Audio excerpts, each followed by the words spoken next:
Good morning, coming at you from Alaska. This is Carly from the Arns Alaska Life, and we had a recent dip netting trip to Kenai, so I am raiding my freezer of fresh salmon for dinner. If you want to know how we get our salmon here in Alaska and how we process it, stay tuned. We are at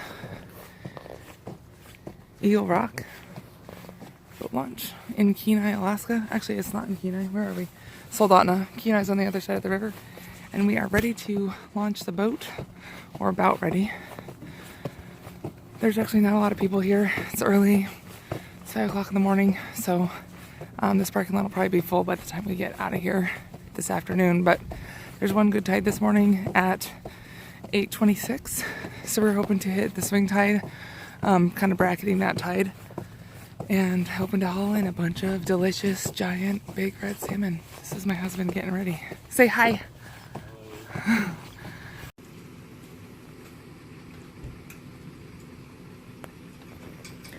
Getting ready to go dip netting. It's like 5 o'clock in the morning. I'm super tired. But we're putting the boat in the water.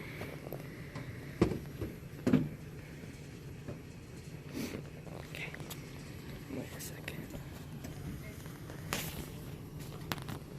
Hang on, let me go and climb in. Let's do it this way. Alright, come back a little more. It's really pretty. Alright, hang on. There was a really pretty sunset earlier, but it's still pretty. It was like sleeping in the car.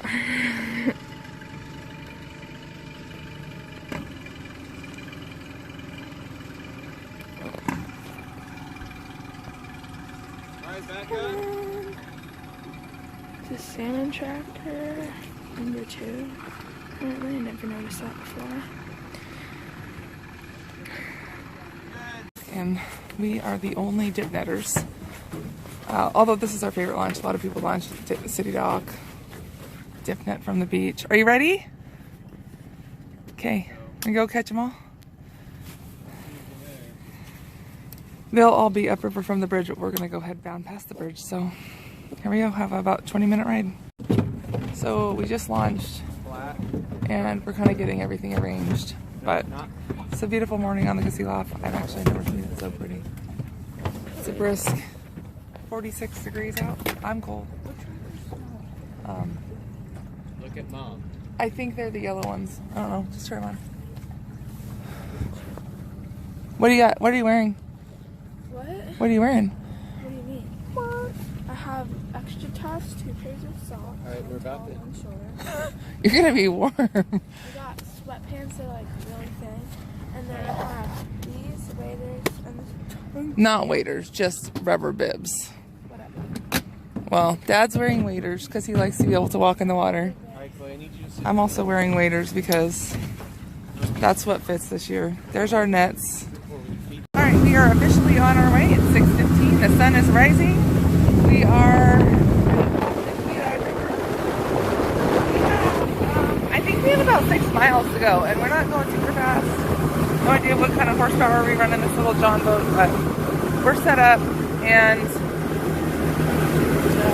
we have to make it past the bridge. We can fish with... Oh, owie. I need to watch out for those boats. We can fish between a bridge that crosses between Kenai and Kasilof, and that's at a certain mile point, and then we could fish between...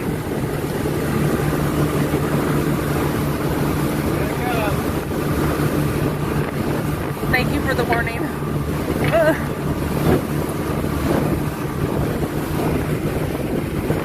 We can fish between there and City Dock. There's specific markers on the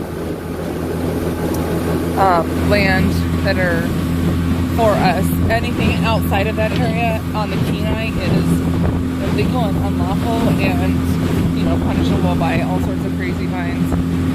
So totally not worth it. Okay, so we have made it down to the bridge, just past it, and we are headed towards the ocean.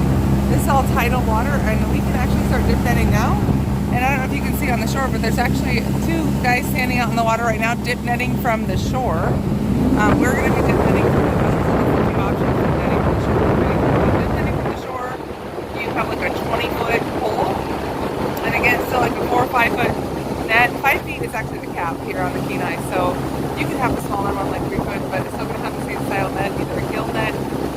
for, what kind of net is this? It's not a gill net, it's a, this is a gill net? Oh, what's the other type? I don't know. Okay, this a net, you said? I thought there was two types. I guess my ignorance is showing, but ours is like 3-inch holes, I think. There's different size holes. Sometimes the fish get really entrapped in it, and so we like the smaller holes, I guess, but so that we can kind of flip them out before they actually get trapped. We are just going to go up around the corner here. There's a bend in the river, and we're going to start dip netting there because the fish kind of like sort of collected around that little bend where there's, I don't know, less flowing water, there's little eddies or whatever. Anyway, hopefully it's a really good day. The sun is definitely out. It's going to be hot.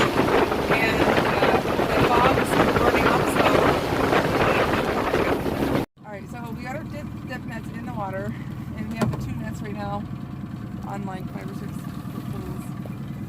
And we're just holding them in, hoping to get the tap of a fish in the net. And it's kind of like fishing where you have to discern between like the gravel or maybe like the shift of the pole or the rope, which all feel like a fish hitting versus like an actual fish hitting. And then Robert, you were telling me commercials. Well, tell me what you were telling me. Yesterday somebody was out fishing. Commercial fishing went out on emergency orders. Just speak louder for this right. Commercials went out on emergency orders for the past 3 days in a row. And they were sent out again today at 9 in the morning. So it's like 6:30 now. High tide's at 8:30-ish. So hopefully we get a few on the push that they don't choke off beforehand. And then we'll pull off the water and try again tomorrow. Hopefully the commercials won't be out tomorrow. And what about the high tide tonight? There is a high tide tonight. There's a high tide. Is the gill net still out? Is that what you said? They'll be out throughout the entire day. Commercials won't come off until I believe 10 at night. And then, so hopefully then there's another slug behind that they don't get that comes in the morning tide, and we can get them tomorrow. Hopefully they won't go out again on emergency orders again tomorrow. Hopefully they give a break.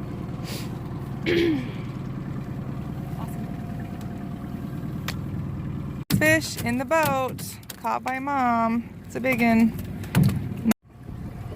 Chloe's learning how to operate the boat, so she's being our boat steerer. And mostly that's because these nets are heavy, and with the fish in them and the drag of the water, it's hard.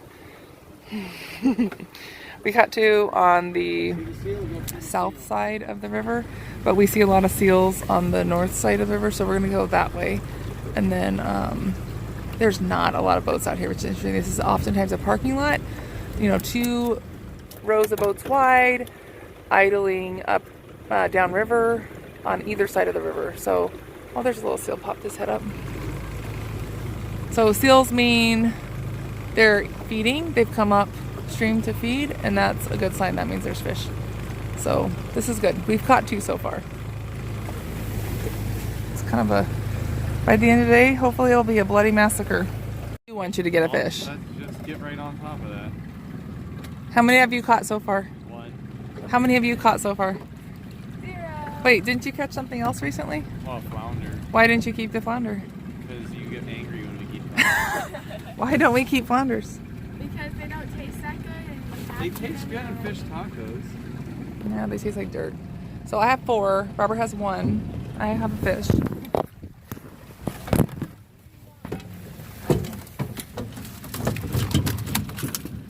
Yay! Well, up. You need to go up with it so I can. There you go. All right, so we made our first pass going from the loop to almost to the cannery, which is straight out ahead, those big white buildings. And we haven't pulled anything in maybe like 5 minutes or so, so we're actually going to turn back. We're going to go back down to closer to the bridge, and then we're going to make another pass. We got 6 fish in the first pass, and we're doing pretty good. How is steering? Yeah? Do you want to put the pole in the water and... No, you missed missed a seal just now. That was sad. Oh yeah, there's a lot of seals out here, which is awesome. So hopefully I can get a picture of a seal at some point, but they're just up and down for just a second and then they're chasing another salmon, so yeah.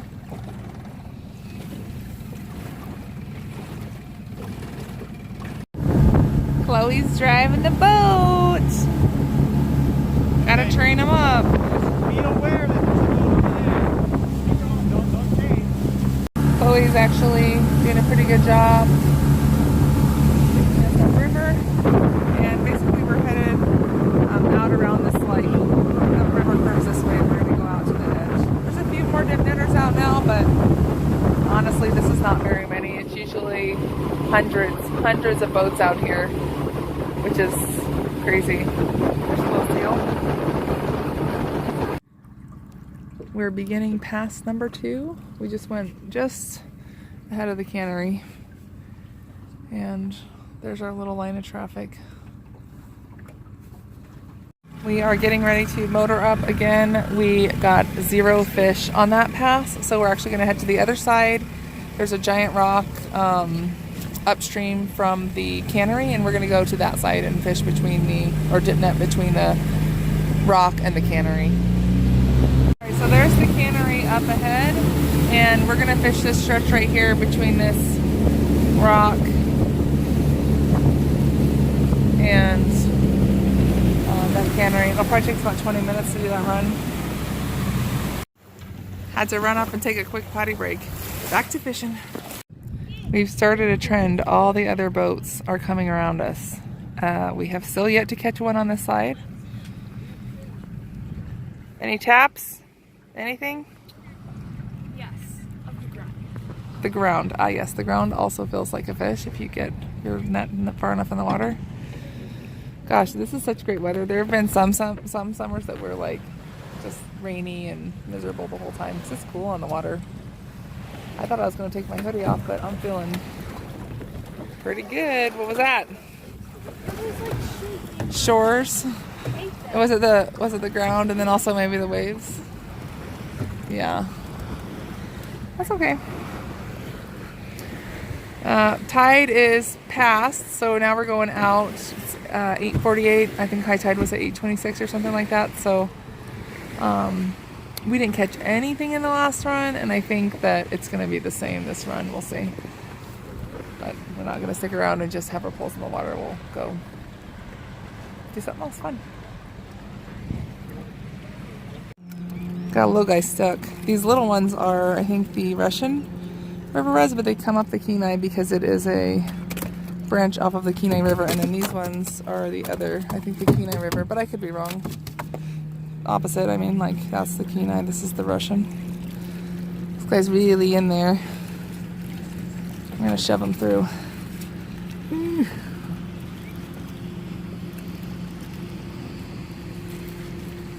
Hey, thanks, honey. All right, that was a halfway decent run, so we're actually gonna go do it again.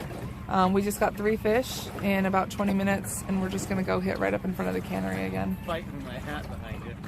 Oh. It's real life. It's real life. Got blood on my glasses. And honestly, got a lot of blood on me because I'm back here by the fish. But there they are. There's a little guy. This more standard sized biggin.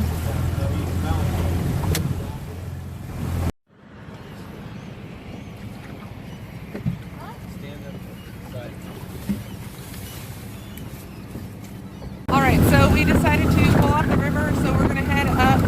One of the rules about dip netting is that you have to clip the tail fins before you leave the fishing area. So if you're fishing on the beach or dip netting on the beach, you would have to clip the tails before you leave the beach. Since we're on a boat, we need to clip the tail fins before we leave the legal fishing waters. And so that was the bridge. So we're going to pull off upstream here into one of the little drainages where the creek drains in, and we'll clip the fins there. We also have to mark our dip net card, and so we'll do that then too. But we pulled out 9 fish. It's been, I think, about 3.5 hours, so we did pretty good. Chloe, what's the limit of fish that we can get while dip netting? 15 per head of household and 10 after that, so we can have 45. So we can have 45. Oh. Oh, is it? I thought it was 55 for our family. 5 head of household. I was remembering wrong then. Okay. Wait, so 10 for other? Oh, so we could have 50. So we could have 55 fish, which for our family means one entire fish every week of the year, and a little bit extra, obviously, because that's not great math. But that's a lot of fish, and so we're just aiming for like 20 to 30 this year.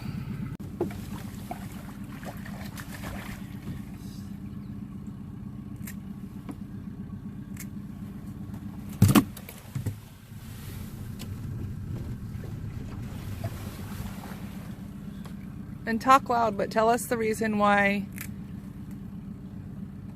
we have to do this. You have to mark the fish, show that you caught it using personal use and not sport fishing.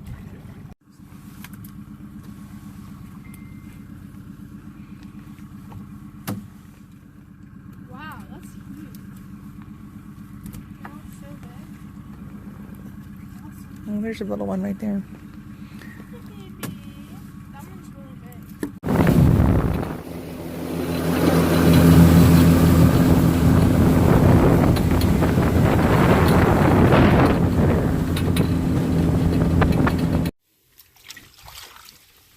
We just got back to camp and I'm gonna start filling the fish. Got 9 fish. I think this one's the big one. Or maybe this one. Yeah, they're both pretty big. This is the baby.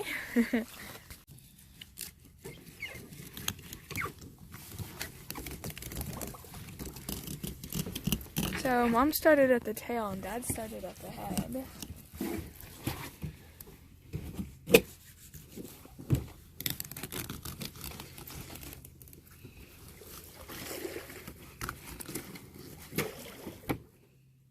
Oh. Oh, this one's a mama. It's got eggs. Are we saving eggs? I don't think so.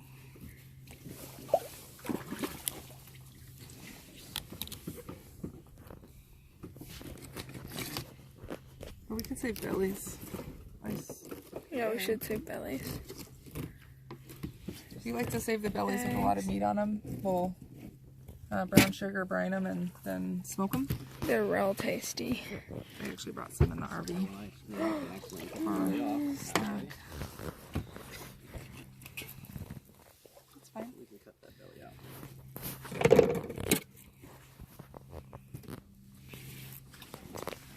One good fillet.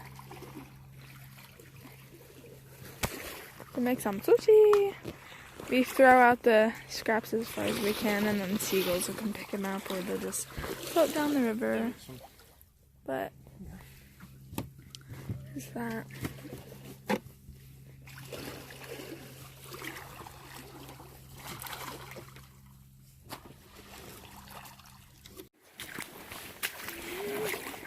Oh. Just, it's a learning process. It takes a while, right? Dad's filleted a lot of fish. Mom's filleted a lot of fish. All done. Gonna put cleanup. They're bagged. And then we use our... I'm using the sealer right now to vacuum seal them. It takes a little bit of time. So then they're vacuum packed. Layer them in the cooler. Is there ice down there or no? There's no ice on the bottom. And then I'll put a layer.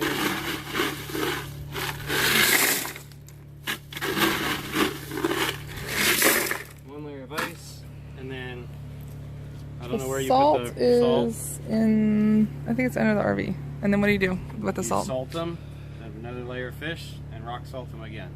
Cool. Do that. Well, they'll be partially frozen by tomorrow afternoon.